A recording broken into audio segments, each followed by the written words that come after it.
5 Stelle Sardegna presenta Die Pro Die. In collaborazione con... Non si può restare nascosti sempre nella roulotte. Caspita, oggi è il mio compleanno, tanti auguri a me. Ma ciao a te che te ne vai, che non hai viaggi per partire, né valigie da disfare, per una storia che non va. Ma perché le donne vanno via?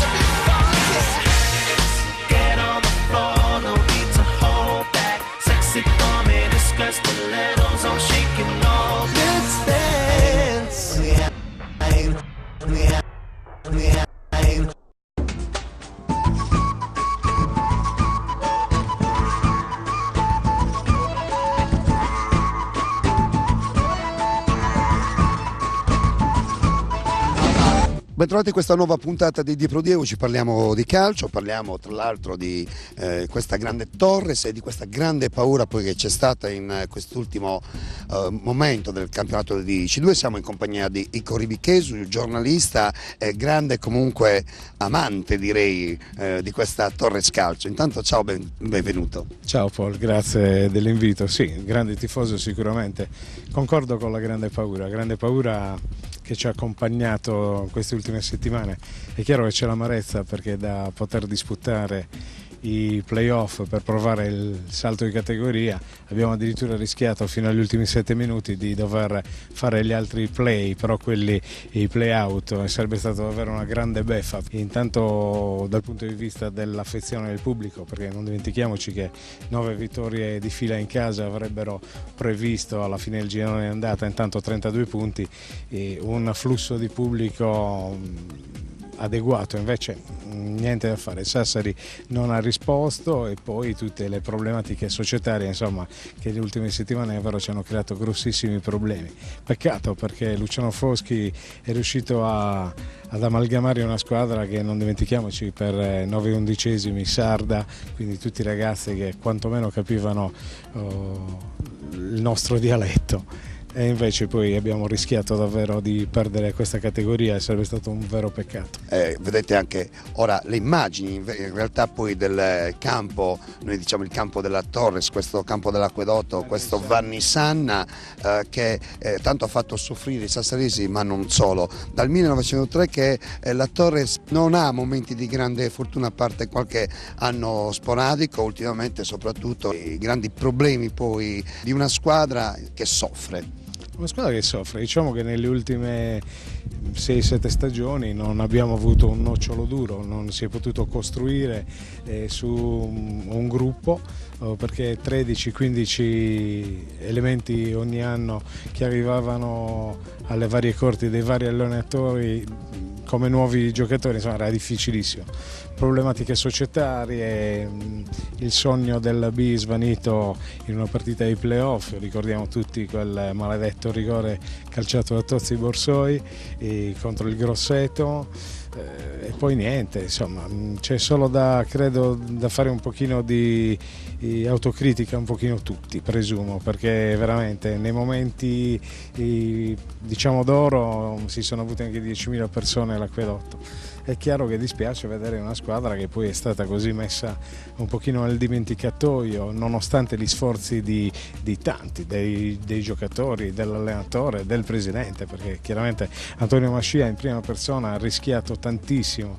Non più tardi della scorsa settimana lo abbiamo avuto in diretta ai nostri, faccio quella trasmissioncina dove si cerca di mettere allo scoperto i problemi della squadra e lui praticamente è stato chiarissimo, da solo non può fare e non può tenere un campionato di C2, però 2 milioni di euro in queste 2 stagioni spese, insomma non sono pochi per una piccola realtà come può essere la realtà di Sassari. Sicuramente un brutto colpo anche per i tifosi, che mi sembra purtroppo, Ico, che si stiano anche disaffezionando a questa squadra.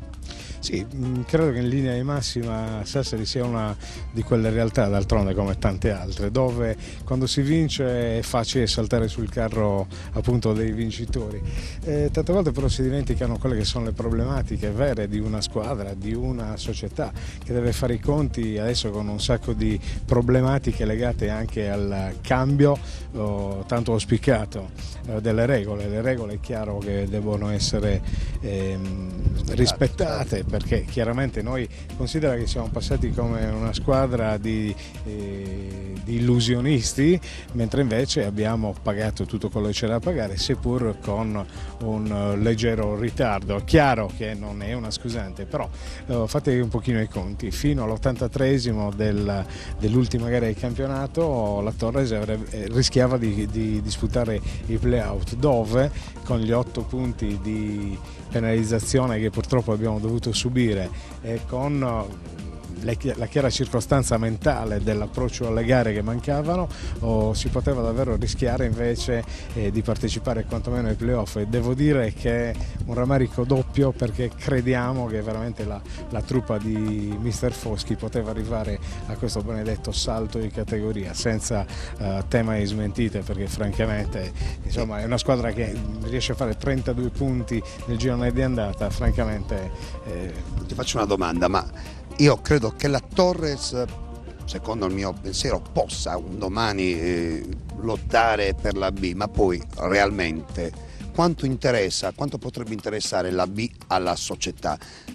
La società credo tanto, non solo per una risposta da dare alla città, ai tifosi, a quello che è veramente l'amore per il calcio. Considera che è una giornata quasi pre-estiva, i ragazzi delle giovanili stanno continuando a lavorare, il vivaio, quello è uno dei punti di partenza secondo me della politica prossima avventura, ma non solo della Torres, anche di tante altre società. Noi purtroppo abbiamo la grossissima penalizzazione della distanza dal cosiddetto continente, quindi mentre nella penisola ci sono scuole calcio, vedi l'Aldini o altre che fanno solo ed esclusivamente puro settore giovanile, noi ci troviamo un attimino in impasse. Perché chiaramente i nostri talenti, quelli veramente bravi, si portano via, e quindi è un po' il problema che ha sempre accompagnato la gestione e la costruzione soprattutto di squadre di un certo livello. Eppure a guardare quelli che sono i vari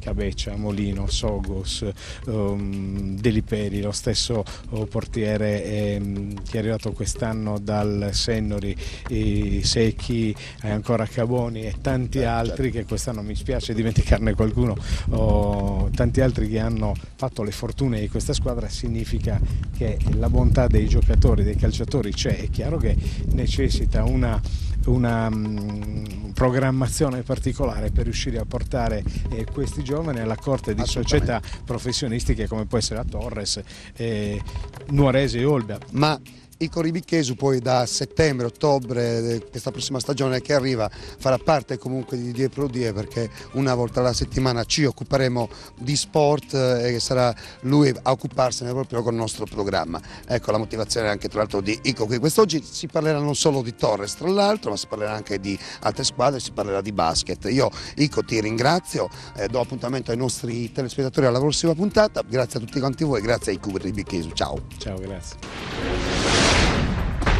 Die Pro Die, in collaborazione con Non si può restare nascosti sempre nella roulotte. Caspita, oggi è il mio compleanno, tanti auguri a me.